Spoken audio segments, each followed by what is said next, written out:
So hello guys, welcome to my YouTube channel.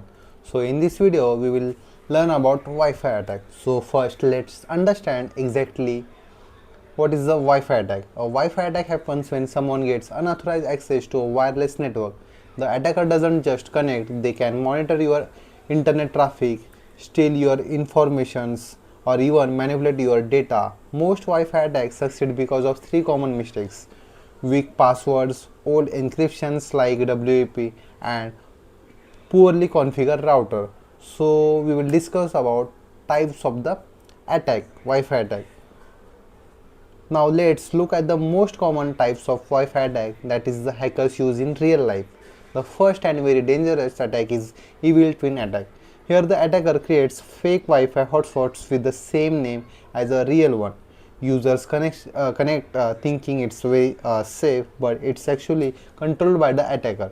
Once connected, the attacker can steal passwords, emails, and even banking details also. So please watch this video properly. You will learn easily what is the Wi-Fi attacks. A very common example is a fake. That is a you can know that free Wi-Fi at the railway stations or in the airport. So the second one attack is the deauthentication attack. In this attack, the hacker forces devices to disconnect from Wi-Fi again and again. Why? When the user reconnects, the attacker captures the Wi-Fi handshake. So later the handshake is used to crack the Wi-Fi passwords offline. This attack is very common in WPA and WPA2 networks. So third one attack, that is the WEP cracking. So WEP is an outdated and broken encryption standard. Attackers can capture packets and break WEP encryptions within a minute. That's why I never use WEP on any Wi-Fi network today. So the fourth one, that is the WPA or WPA2 handshake attack. So in this, attackers captures the four-way handshake.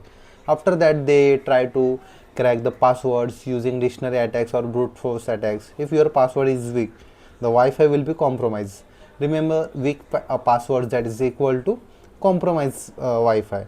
So the main attack, that is fifth one attack, that is the man in the middle attack. You know that very well. So the attacker secretly places themselves between the users and the router. So the user thinks everything is normal, but the attacker can monitor traffic, modify data, and steal credentials also. So this attack is commonly used to steal the login information. So next sixth one attack is packet sniffing. In the packet sniffing is when an attacker captures network packets. If the data is not encrypted, attackers can extract your usernames, your sessions tokens, and sensitive informations like bank details, anything else. This is why open Wi-Fi networks are extremely very dangerous. Do not try to connect it. So the seventh one and the last one, that is the Wi-Fi phishings. After connecting to Wi-Fi, users are redirected to a fake login page. This is a very common attacks. Please try to understand.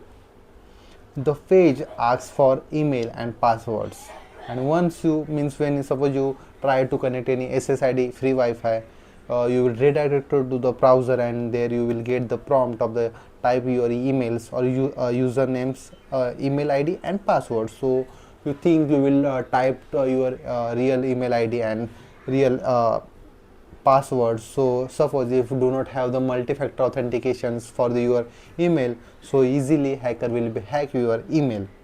So it's looks real, but it's a trap.